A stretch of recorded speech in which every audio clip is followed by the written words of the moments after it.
Okay. Where are you at? I was Asia A complete.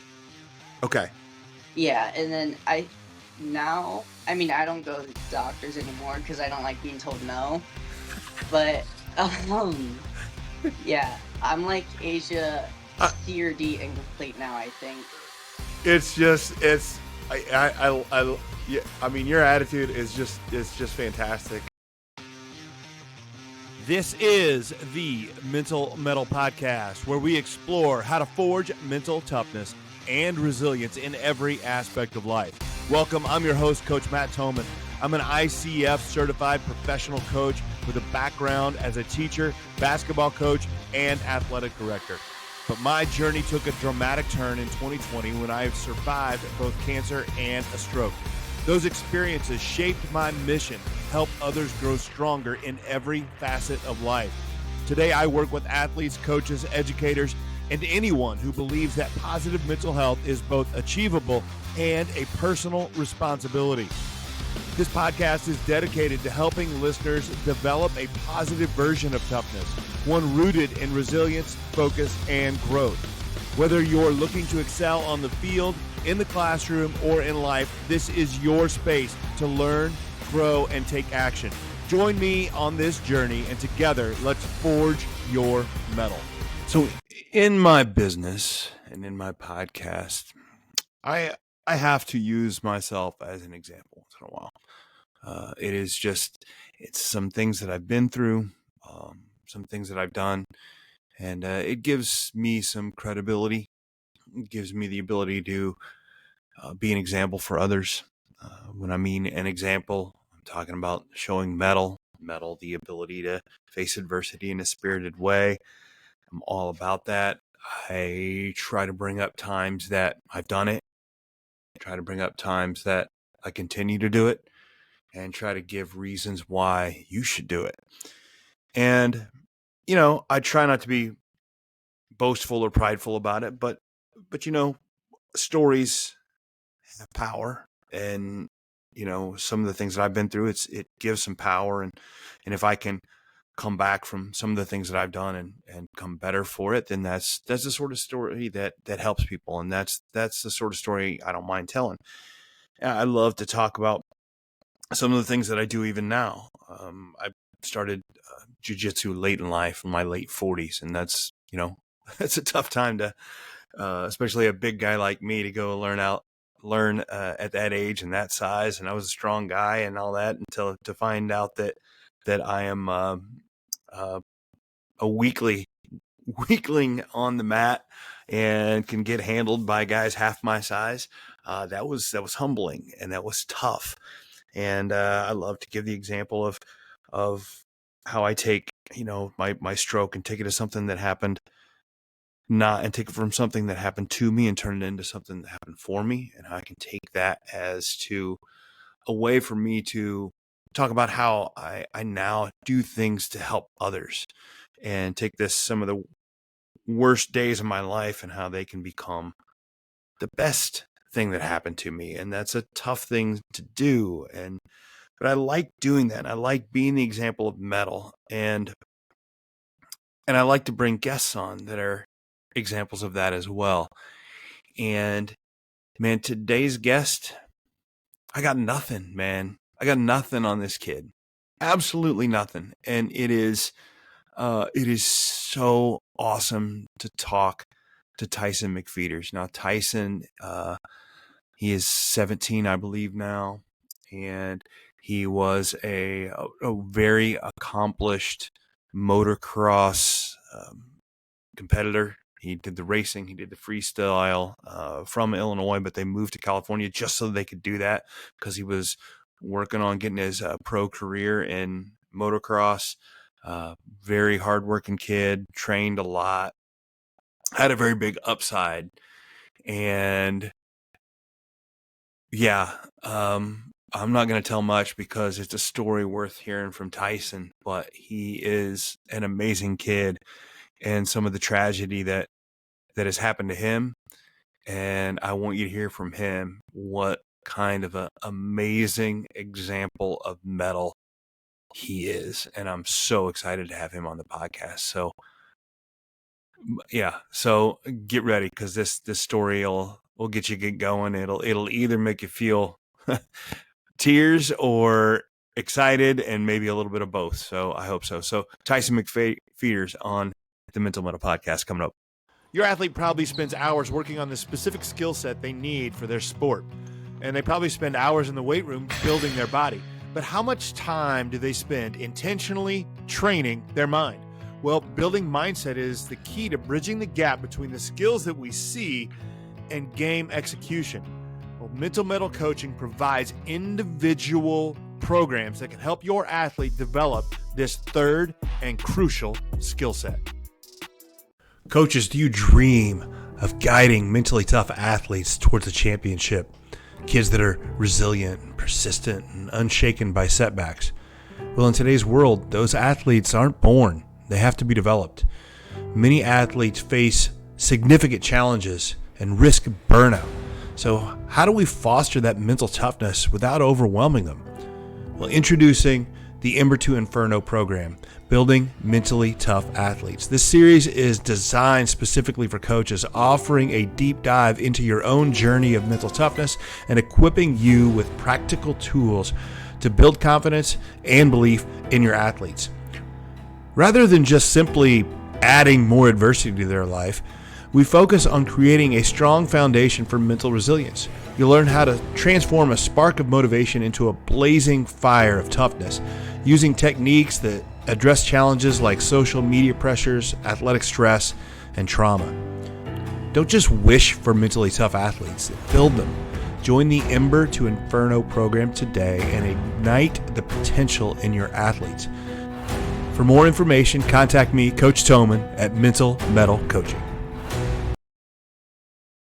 All right, here we go. Back on the Mental Mettle Podcast. I'm your host, Coach Matt Toman, and I'm here with my guest today, Tyson McFeeters. I know Tyson we go to the same jiu-jitsu gym, so that's how we know each other. And Tyson, I'm so excited that you are joining me on the show today. How you doing? Yeah, it's great. Thank you for inviting me. All right, fantastic. Before we get going, let's talk a little bit of jiu-jitsu. What's your favorite submission?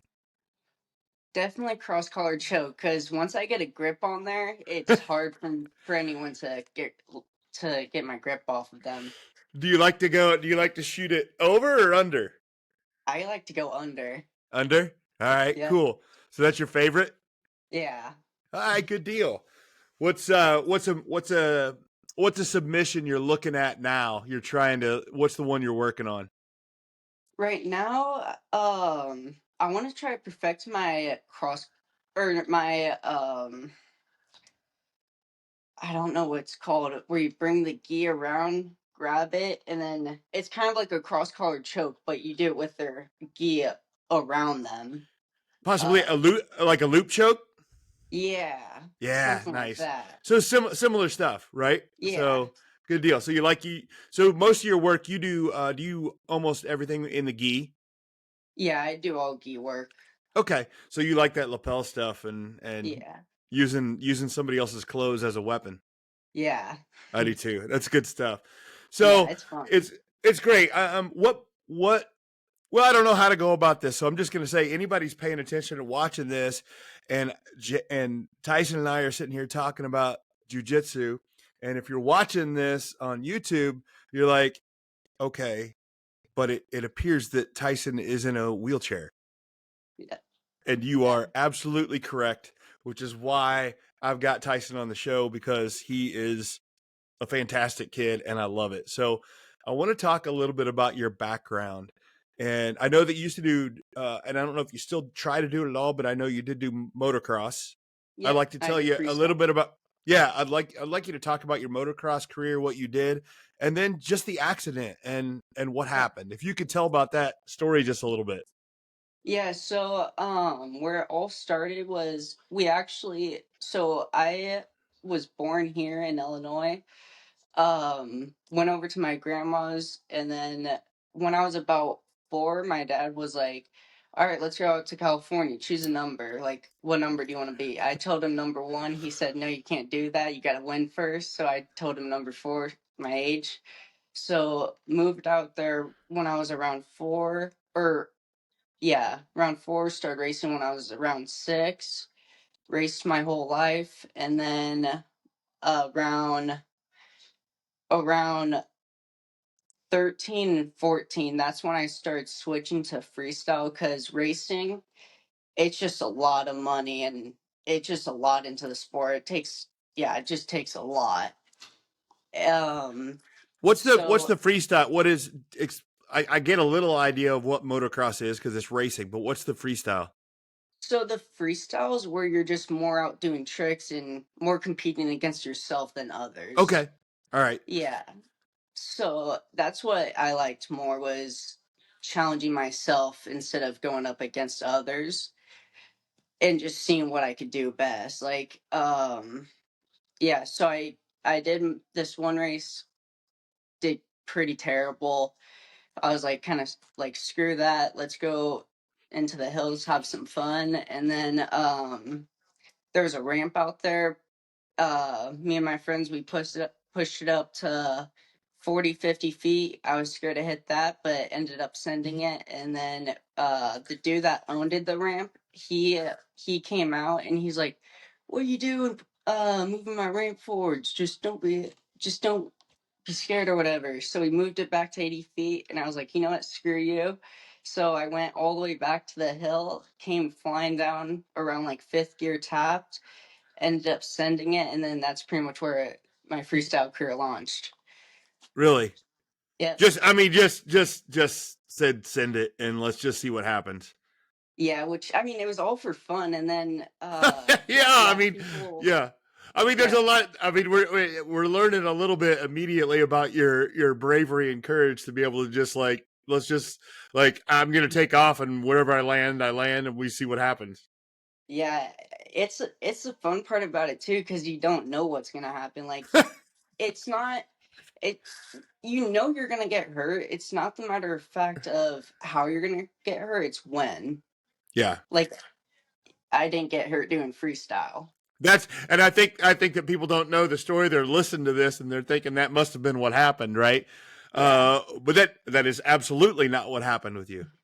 Yeah, it was completely different. So yeah, pretty much took off my freestyle career, met a couple pros. They were training me on the way, helping me climb the ladder. And had my first whip comp around when I was just turned 15. So ended up getting third in my first whip comp. 2 weeks later, that's when my accident happened. Mm. So you were just getting your career going on your Yeah. freestyle, and so you only really did one competition. Yeah, one competition. I mean, you did one competition and got third. That seems pretty good. Yeah, that was pretty good. And the guy that won, he got fourth the next games that year on a competition. Okay, all right. So it's Yeah. not. Yeah, I mean, you were playing against the big Yeah, boys, right? it was some pretty heavy hitters. Yeah. No, that's awesome. What's. So then you say you did that, and then just a week later. Yeah, like 2 weeks later, that's when I got hit. Yeah. Tell us a little bit about that story, if you will. Yeah, so I was talking to Aaron Nexton. He runs the monster shows for the freestyle. Like, just he goes around, you might see him at NASCAR, Supercross, just random events, just guys will be putting on freestyle shows. So I was trying to talk to him to get into one of those shows. So I was gonna go out to my trails and go train like I do every day. And so I come out to my trails, and there's these dirt roads you have to go through to get to my trails. And this car, so I want to say around like 3 cars passed me before this car came by. So they came drifting around the corner going about 50, 60 miles per hour, and then just drifted into my lane. And there's a dirt wall right there. So there's a dirt wall on both sides. So I couldn't just jump off the road or anything. Right. So I kind of got pinned up between the dirt wall and their car. So I just pretty much slid my bike and let the bike take the impact, because I wasn't wearing chest protector because it just restricts my movement. But yeah, I think if I hit head on, I would have died, because I've had a few buddies even after my accident get hit Mm. by cars and they've passed away from hitting head on. Mm. Yeah, So it's I mean, it could have actually been worse, is what you're saying. I'm almost positive. I think Hmm. it could have. So it was I mean, was it just an immediate thing? You're like, uh-oh, this is bad. Well, okay, so the crazy part is, this is the part that made me super religious too, and like kind of gave me the belief I'm going to walk again. So as soon as I got hit by the car, it's like I got sent into a black room, and then I saw a little light in front of me, and then it would get closer. The closer it got, the bigger it got, and then it was probably about like 15 feet in front of me. It looks like a portal that you could just walk through. And then I heard a voice say, "Wake up," 4 times, progressively getting louder. Then the fourth time I woke up, and then that's when the car was on top of me and they backed off. Hmm. Yeah. I mean, that's yeah, that it's little things like that it's hard to dismiss, isn't it? Yeah. Like, Yeah. just because I remember it so well. Yeah. Was it an immediate thing that you realized all of a sudden my legs aren't working right? So I wasn't in pain or anything. So like I was just kind of laying there. So my feet were still on the pegs, but my body was folded over the handlebars and my stomach was like on the levers. And yeah, so they went to pick me up. I'm still like kind of in shock. And then this is kind of when I realized something was wrong. Like I just wanted to kind of be left alone, but they go to pick me up. I tap them. I'm like, no, no, no, leave me alone. Just don't do anything. Just put me back down. So they set me down, picked me back up 5 seconds later, and dragged me 40 feet across the road. They were trying to put their bumper in their trunk, but someone stopped them. And then the dude, they were like, "What's your mom's number?"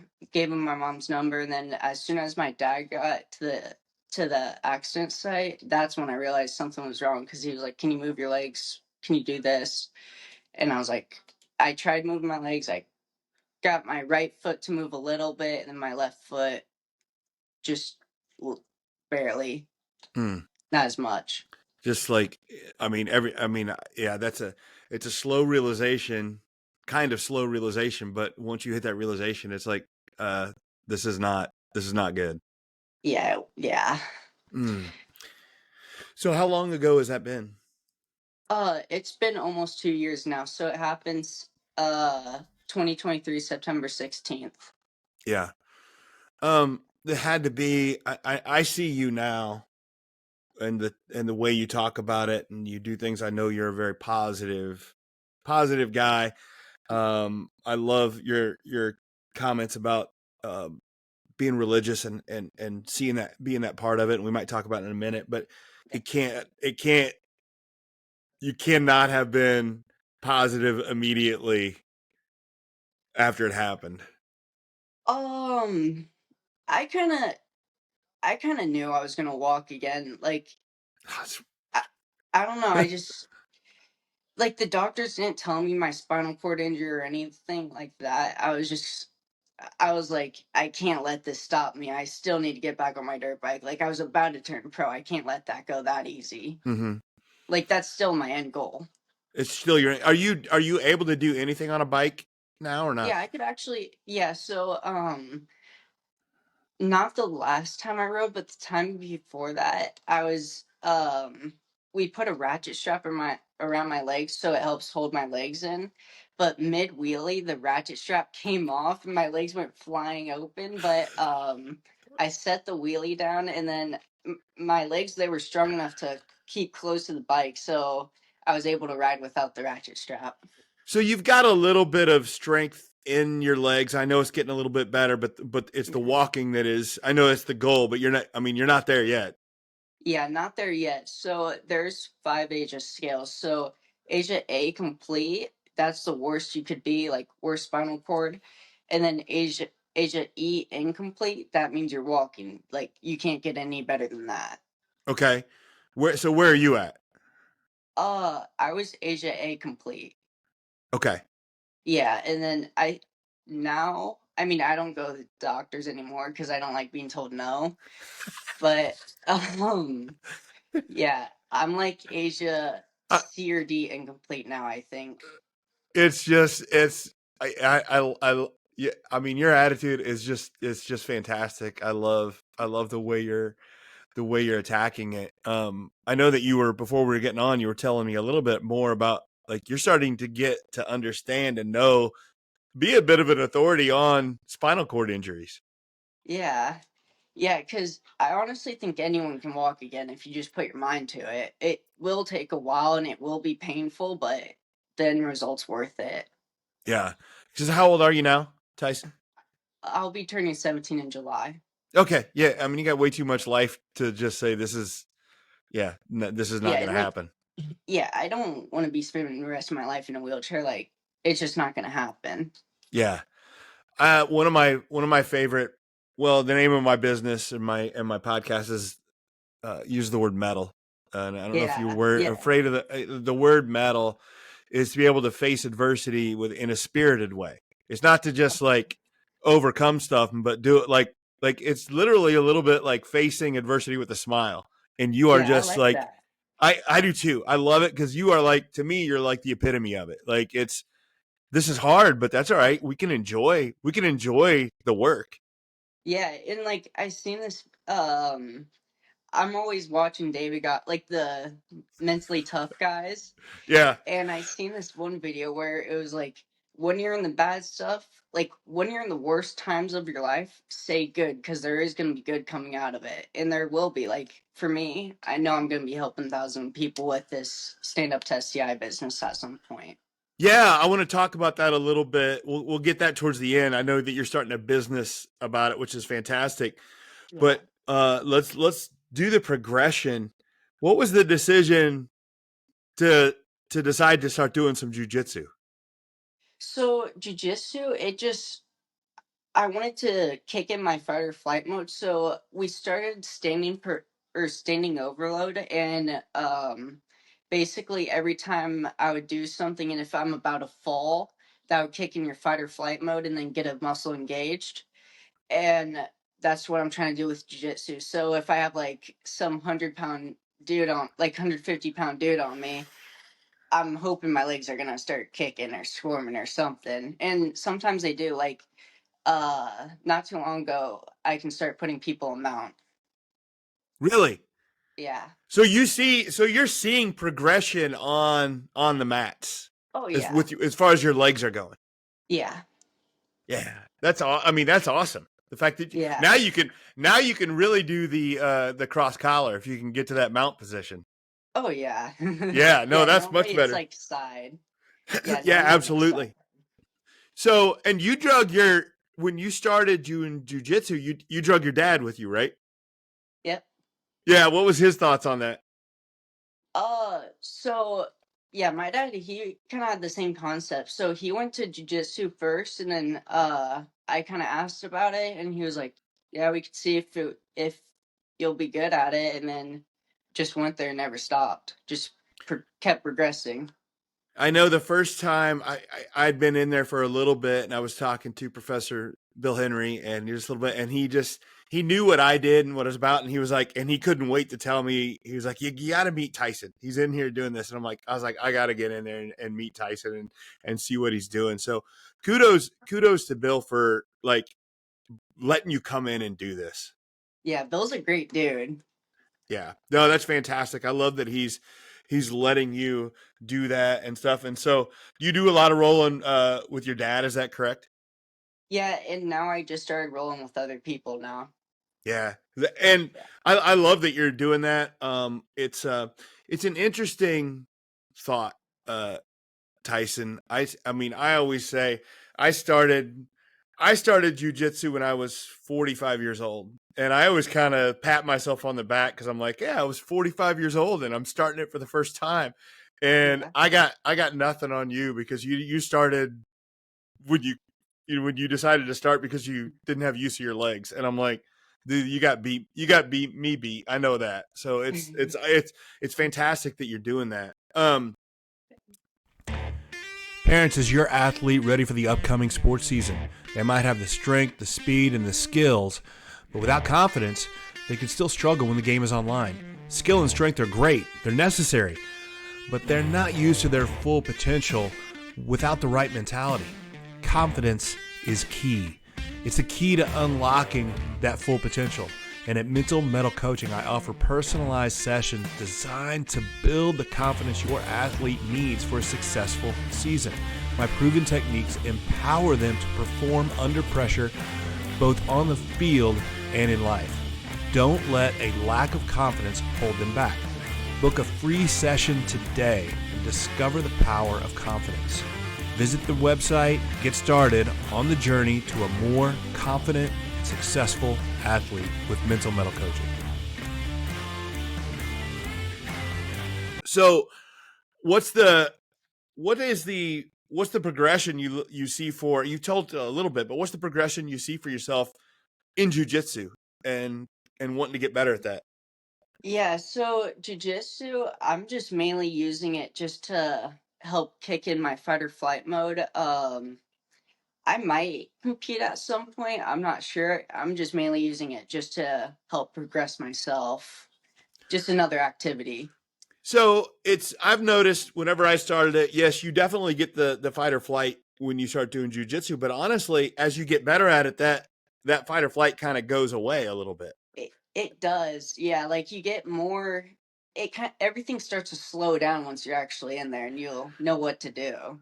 Yeah, as you get knowledgeable and you just get a little bit experience, you're less fight or flight. So how do you Yeah. how do you keep making sure that happens? Uh well, normally, especially if I'm going against Bill, 90% of the time I'm on my back. Yeah, So that's true. Yeah. yeah. Like for Bill, for example, I had him in a cross collar choke and then he like kind of raised up and my knees and whole body just it like my knees came up and my whole body was pretty parallel. Yeah. So like I think that was kind of one of the things for fight or flight. No, it's exciting. What's interesting about that is like you get in there and you are in there because you want the fight or flight. You want that Yeah. adrenaline, you want all that. And it's funny because people might tend to be like, "Oh, let's go easy or something." But you're like, "No, I want you to bring it." That's the whole Yeah. point, right? Yeah. I love it. I love it. So talk to me about a little bit about, I know you want to start a business, Yeah. right? Or you've already started it. Tell me about what the goal is, what your plan is, and that whole story. Yeah, so my goal is just to basically help thousands of people because I mean, I can't say for sure that it will get them walking again because we can't base it off of a rehab or else we'll have to pay something. But I'm almost 100% sure it's gonna help people walk in. Like it's helped. This is the only thing that's pretty much helped me. Like when I went to rehab, they didn't do much for me. Like, yeah, standing overload's by far the best thing ever. So that's your business is all about the standing overload. Standing overload and then mat work that's harder than rehab. So are you going in your business? Are you going to suggest like jujitsu or something similar to it? Oh yes, yeah. Honestly, I recommend any sport. Like if you could get into jujitsu or just anything where you have to use your full body, I say get into it because it's just a fun way to get your body activated. It's Like interesting. instead, Instead it's of just doing less of a therapy grind. where you're just, there's something to be said for doing something at play when you're not like, oh, I'm Yeah, not just here doing therapy. You're actually doing something fun at play. exactly. Yeah, I love it. What's your take on, I mean, just talking to you, I feel it, but if you can put it into words, what's your take on the importance of positivity and the outlook? Honestly, I think as long as you have a goal and you're chasing that goal, at least this is what makes me happy. Because if I don't have a goal to drive for, that's when I start getting depressed. But if I have a goal to drive for, it keeps me thinking and keeps giving me ideas to push towards that goal. And then if that doesn't work, then I think of something else of how to get to that goal or what's the next goal after that. Yeah, I love it. If you're not hitting that one, find something else, but always have a goal. Yeah. How do you recognize or celebrate your wins? Um, I mean, I kind of just say that's cool and then move on. Right? Like, I'm not walking yet, so I can't be happy yet. Like, No, that's like I true. am happy, but I'm not walking yet. I'm not one Yeah, of but my goals. what I'm saying is there's a lot of steps, right? Oh A yeah, lot of ton a of lot of steps steps. to get where you're gonna to be. Yeah, and what I think is like, because I work out every day. Like I don't miss a day. If I do, it's rare. But yeah, I pretty much say get 1% better each day, and then by the time day 10 comes around, you're gonna be 10% better. Yeah, right. It's just Yeah. it's really good how you add to that, and I love your ideas and how you're doing all this. Tell me a little bit, like let's be real specific. What's the name of the business again? Stand up to SCI. Stand Up to SCI. Yep. Okay. And what's the website name? That's what it is. Stand up to Oh, SCI. Yeah. So stand up to spinal cord injury, basic. okay. Yeah, because we're back on our feet, standing up, trying I to get got it. you. I got you. I'm gonna put a link in the show notes and we can do Okay. that. Yeah. Do you have a way to uh take donations, do anything like that, get clients? Do you have anything like that? Yeah, so there's this dude he wanted to donate, so we're doing a giveaway now, and it'll be 1 month for private training. So people could donate that way, and then eventually when the business grows, hopefully bring in sponsors and throw on events every year. Okay. That'd be fantastic. I love it. Put me down for something as a sponsor whenever you get it rolling and need something. Yeah, I am in your corner 1,000%, Tyson, all day long. thank Um, you. oh, absolutely. What's the vision you see other than walking again? But what's the vision you see for this business? For this business, my goal is just to help thousands of people because I truly think this business will help thousands of people. Like, I've done my research, and 18,000 people get paralyzed a year just in America, Mm, and around 300,000 people get paralyzed around the world a year. So I'm just, and it's a wide open market. So my goal is to eventually hire people that speak different languages, get those people to train this group, and then basically just try and make it worldwide. it's fantastic. I love your vision. I love where your heart's at. Yeah. And doing it. Thank you. Talk to me a little bit about you say from the moment it's helped you become more religious. Talk to me about that change or that transformation and what role it plays in it in your moving forward. Yeah, so basically ever since that accident, it kind of showed me God was real cuz before I always believed, but like I wasn't like too sure, like cuz you never see him visually in front of you. Yeah, But yeah, ever since I heard and saw that, I was just kind of like, okay, he's real. I got to keep my faith, and he's the one that's helping me beat this, and I think he's the one that put me on this path for a reason. mm. There's nothing more powerful than believing you are in the right spot for the right reason, doing the right thing. Yeah. Yeah. Yeah, and that's why I think like that's why I say every bad outcome you better say good because some good outcome's going to come out of it. Yeah, I love to. One of my favorite sayings, Tyson, is to be able to take something that happens to you and turn it into something that works for you. And Exactly. and I love, yeah. I don't.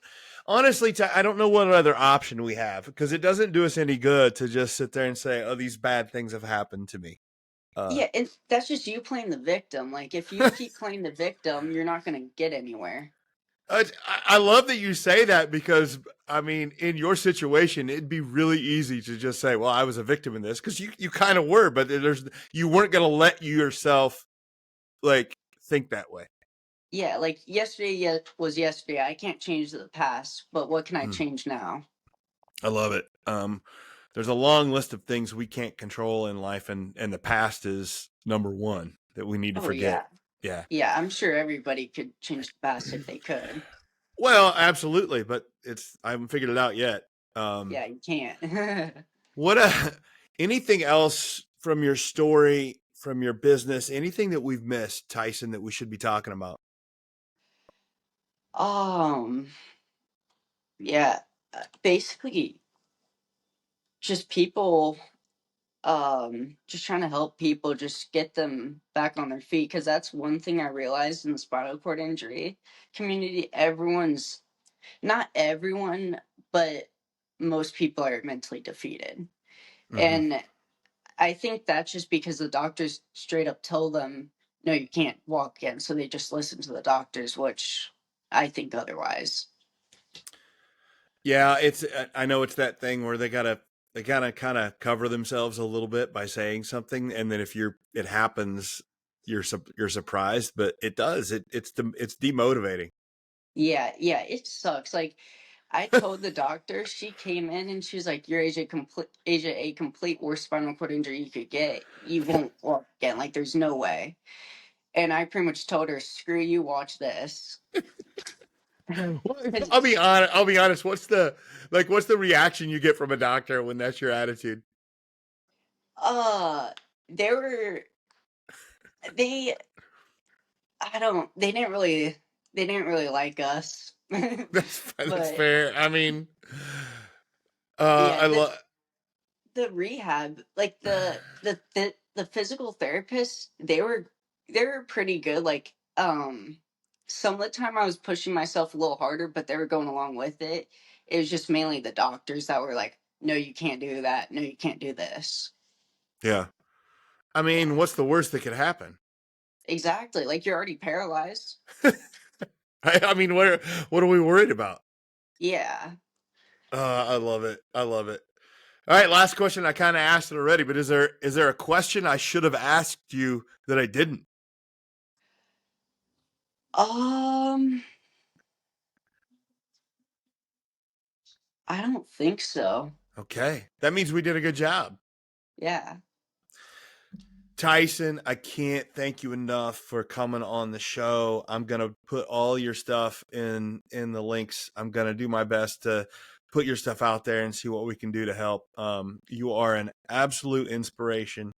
I love seeing you at the gym, and love seeing your smiling face. It's fantastic. Thank you so much. You bet, Tyson. Yeah. Thanks so much. Good talking to you. Yeah, good talking to you too. Uh-huh. Are you ready to take on the toughest opponent you've ever faced? Yourself. At Mental Mettle Coaching, I work with athletes, coaches, and professionals who are up for a challenge and ready to grow. Through individual coaching, group coaching, and professional development for schools and businesses, we'll help you build confidence, resilience, and a mindset that seeks growth. If you're serious about becoming your best, let's get started. Check out the show notes for my contact information, and together, let's forge your mettle. Coaches, do you dream of guiding mentally tough athletes towards a championship? Kids that are resilient, persistent, and unshaken by setbacks. Well, in today's world, those athletes aren't born. They have to be developed. Many athletes face significant challenges and risk burnout. So how do we foster that mental toughness without overwhelming them? Well, introducing the Ember to Inferno program, Building Mentally Tough Athletes. This series is designed specifically for coaches, offering a deep dive into your own journey of mental toughness and equipping you with practical tools to build confidence and belief in your athletes. Rather than just simply adding more adversity to their life, We focus on creating a strong foundation for mental resilience. You'll learn how to transform a spark of motivation into a blazing fire of toughness, using techniques that address challenges like social media pressures, athletic stress, and trauma. Don't just wish for mentally tough athletes, build them. Join the Ember to Inferno program today and ignite the potential in your athletes. For more information, contact me, Coach Toman, at Mental Mettle Coaching. Tyson McFeeters has absolutely no business being as positive as he is. None. Like there's this saying, like there's somebody out there in a better mood that's in a worse situation than you, and that is Tyson McFeeters. Like, he has no business being in such a good mood all the time, and I'm telling you, that is not fake. I meet the kid at the jiu-jitsu gym, and he is always there, always training, always smiling, always having a good time.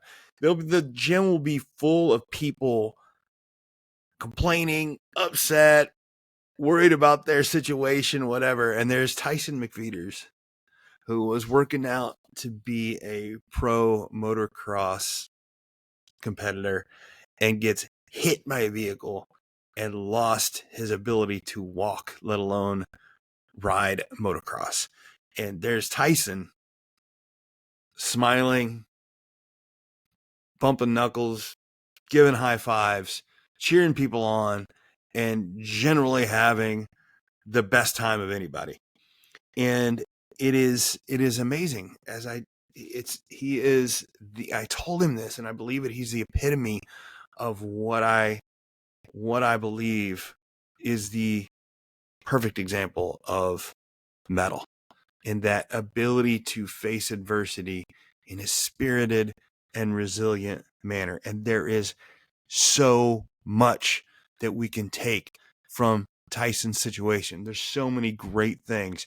The first one is, I love to talk about how important intentional adversity is. I think that doing things that are hard on purpose is absolutely one of the most important things we can do for us, because it is constantly putting us under those difficult situations and helping us develop the neural pathways to be like, I'm okay. I can do this. I can get better. I can do this. Now, he's got a reason for it. He wants to get into that intentional adversity with that fight or flight because he wants to use it to help him learn how to walk again. And I get that. But how many people wouldn't do that, wouldn't be willing to do that and not put themselves through these hard things? And I can't even imagine. I've mentioned that I started jiu-jitsu and I was already a 40-something-year-old man, and I was 6'4", 240 strong guy, and I get fight or flight. I get anxiety. It bothers me. Like, when I first started, I would get beat up and thrown down and pinned and tapped out and all these things. And it's putting yourself through an awful situation, and it still happens to me. And I can't imagine the anxiety and the stress you're putting yourself under if you're in a fight and you can't even use your legs. And he is doing it willingly. And again, he's got a reason. He believes that it's going to help him better. And I get it. And that's so important for him. But it's so refreshing to hear a young kid like that be so purposeful and so intentional.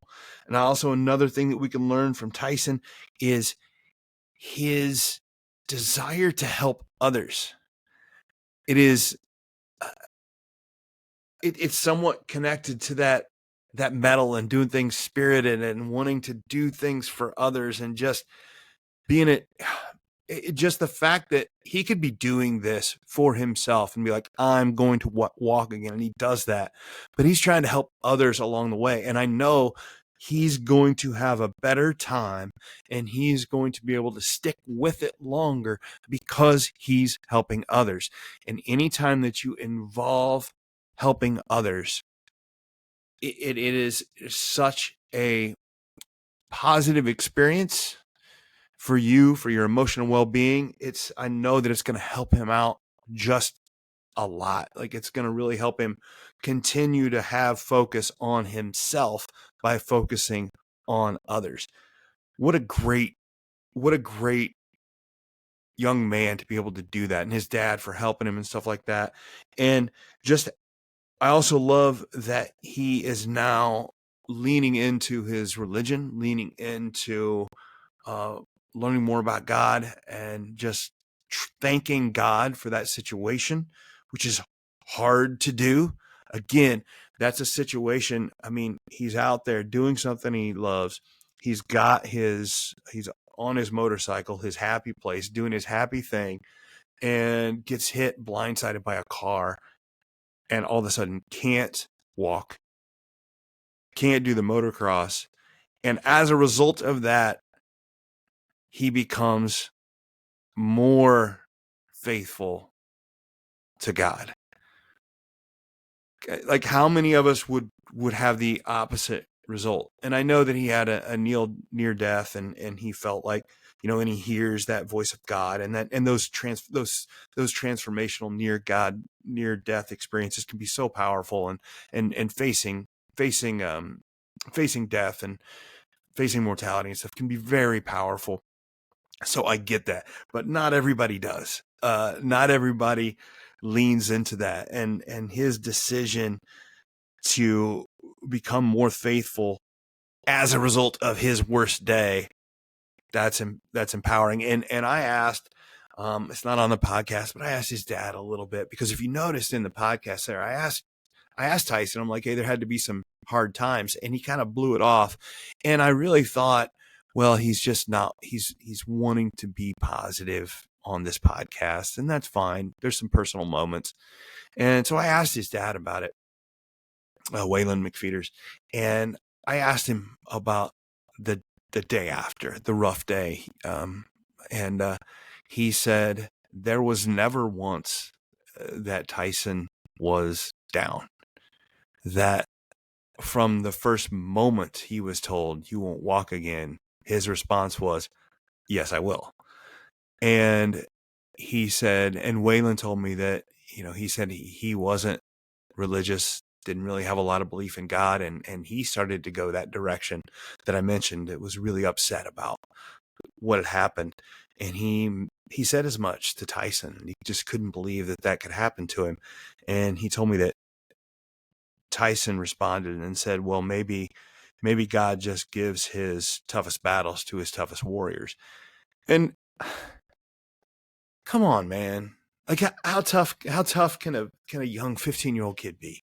He is again, this epitome of mettle, and just understanding what that means. And I got really thinking about that. And does that mean that Tyson just had it innately, genetically, for whatever reason, he was just born with some metal? And I think that's possible. I think that's just like, you can be born with more height or more strength or more hair color or whatever. You can be born with a little bit more metal, a little bit more resiliency that exists. But then I also got thinking about, we're also talking about a kid that was about to turn pro in motocross, and been competing in motocross since he was, I forget what he said. I think he said 7 or 8 years old, something like that. So the kid had been competing at a high level in a tough sport, full of lots of falls and a lot of break. I'm sure there's a lot of, he talked about getting into the and doing the flips and doing all that stuff, and how he's like, oh, you're going to get hurt, which means tell me that he's been hurt a lot. So I think that there's a little bit of a genetic component with his metal, but I also think that he developed it by competing at a very young age and really working on that. And I think that whatever they did growing up, and having him have the right attitude towards his competition, it clearly took.